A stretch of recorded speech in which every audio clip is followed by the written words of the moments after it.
everyone. This week, we are continuing our series called The Comeback Kid. Because we're so close to Easter, we're talking about some ideas connected to the holiday. So last week, we talked about how hope is found in a person. And here we'd say the person is Jesus. And this week, we're diving into the topic of love. So let me start by asking you a question. How do you describe love? Songs have described love in a million different ways. Taylor Swift described lost love as something that makes you cry at the gym. Miguel said something about a match and a fuse. Boom. Basically, love is a sure thing. Beyoncé described love for her child as something that caused her to be a protector and projector. While we can disagree about whether or not these songs actually describe love, we can all agree that our culture is obsessed with love. We see it in reality TV shows about finding love, Instagram couple influencers who are everyone's couple goals until they're not, and even in funny movies filled with big gestures and happily ever afters. But today we are talking about a different kind of love, a love that we also sometimes struggle to describe or understand. When we're at church, we also talk about love a lot, but it's a different kind of love than in those songs. We talk about how God is love. Christians are supposed to love. Love is what we really need, but let's be real. We who call ourselves followers of Jesus don't always get it right, do we? A 2019 study by a research group called Barna found that 59% of young people in the US stopped going to church because they felt Christians were judgmental and hypocritical. No matter where you live, you've probably experienced some version of this.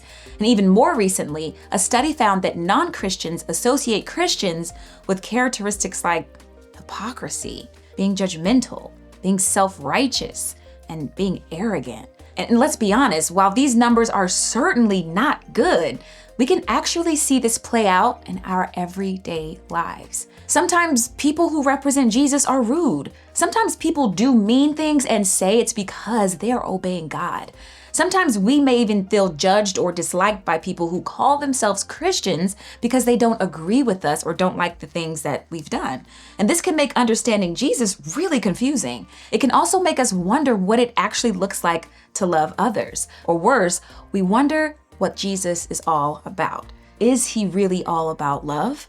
And if so, what does that kind of love look like? Okay, so let's pick up where we left off last time. We talked about how Jesus' friend Lazarus died. Lazarus' sister Martha was sad and just devastated, and it seemed like all hope was lost. That's when Jesus did something surprising. He raised Lazarus from the dead. Jesus proved that he was up to something incredible, that we could have hope in him. You would think that miracle would have been big news, right? Martha's family was definitely celebrating. However, the religious leaders were not happy. They were nervous that Jesus was getting too popular. They were even more nervous that his popularity would lead to problems. They thought that if he got too popular, the Roman government would take action, violent action. So they began to plot to kill Jesus. This is when Jesus and his closest friends decided to hang out in a small town in the middle of nowhere. Soon after, it was time to celebrate the Passover, which was a religious ceremony that most Jews attended in Jerusalem, which means that Jesus would need to head back to the city. Now, most people in Jerusalem were wondering if Jesus would even be there. They weren't just wondering if he was going to be there, but if he was going to try to take power from the Roman Empire and begin his reign as king. Jesus did show up, but he did the unthinkable. He showed up riding a donkey, which is a statement. See, an important person in Jewish history named Zechariah had said that the future king of the Jewish people would do just that. And the people who were there that day knew it. That's why the people who watched him enter the city on a donkey celebrated him. They called him the King of Israel and shouted for him. But there was another unthinkable part of this moment, so don't miss this. Jesus was on a donkey, a baby donkey. It was the humblest of the humble. That was the equivalent of taking a city bus when everybody else had fancy cars. Not only that, but rulers and powerful people would typically ride on a fancy horse. Jesus is king, yes, but Jesus was making a point that he is a humble king. Think about this, okay? He was just celebrated like a king as he entered town. After that, what does he do next? He chooses to have dinner with his friends. The dinner was important though. It was celebrating a religious festival called Passover. They celebrated the Passover and he told them what matters most. He said, "So now I am giving you a new commandment. Love each other. Just as I have loved you, you should love each other. Your love for one another will prove to the world that you are my disciples." Now, this may seem kind of simple. After all, there is a chance that you've already heard that Jesus was all about love, even if you haven't been around church all that long. In fact, you may have even been thinking, okay, he said love matters most, but that still doesn't explain what love really looks like. So we're back to the same question. What does it mean to love? One phrase that can help us understand, Jesus said, "Just as I have loved you." So let's back up. What was he talking about? How had he loved them? Earlier in this same chapter from John's story of Jesus, we read, "The evening meal was in progress, and the devil had already prompted Judas, the son of Simon Iscariot, to betray Jesus. Jesus knew that the Father had put all things under his power, and that he had come from God and was returning to God. So he got up from the meal, took off his outer clothing, and wrapped a towel around his waist. After that, he poured water into a basin and began to wash his disciples' feet, drying them with the towel that was wrapped around him." Jesus, the King, washed his disciples' feet. There are a few things that I don't want you to miss about this. Like, this is huge. All right, so first, he served someone who would betray him. He knew Judas was going to help the religious leaders arrest him. He knew that eventually this arrest would lead to his death. Even still, Jesus chose to wash Judas's feet too.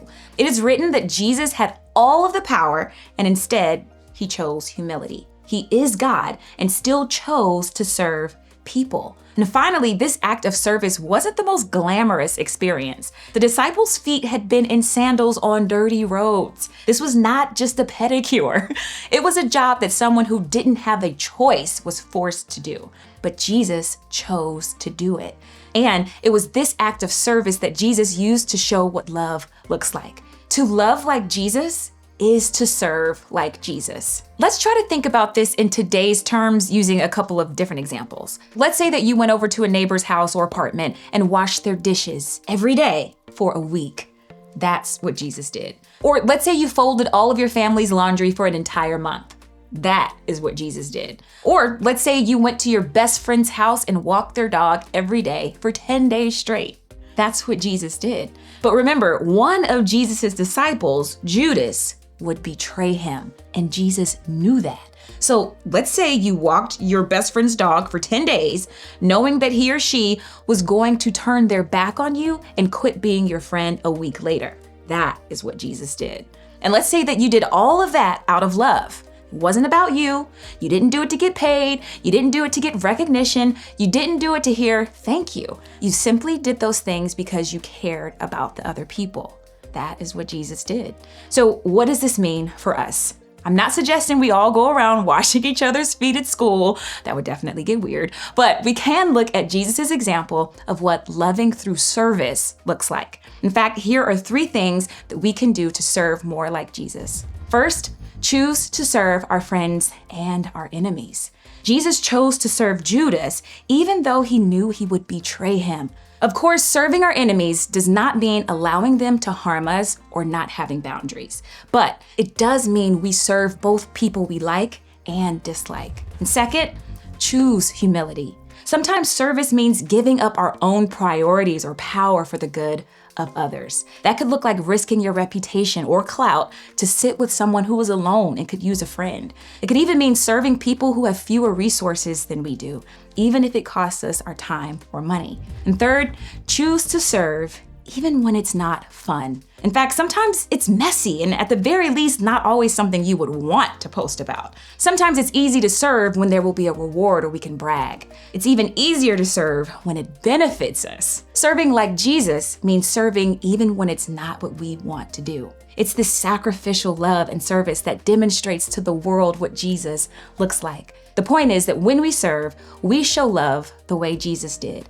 We show people what Jesus is really all about. When we invite a new student to sit with us, we can help them feel less alone and find new friends. When we advocate for the overlooked in our communities and people without resources, we can help them get the food, water, and shelter that they need. We can help them have a comeback and start fresh. When we serve the people we disagree with or dislike, we demonstrate to the world what God's unconditional love looks like. And it might even help us understand each other a little bit better.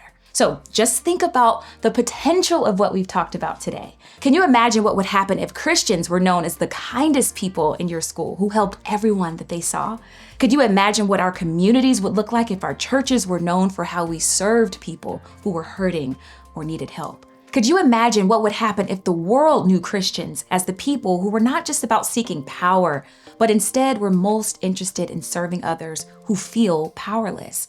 So when you head to groups, think about your answer to this question. What is one way you can serve like Jesus this week?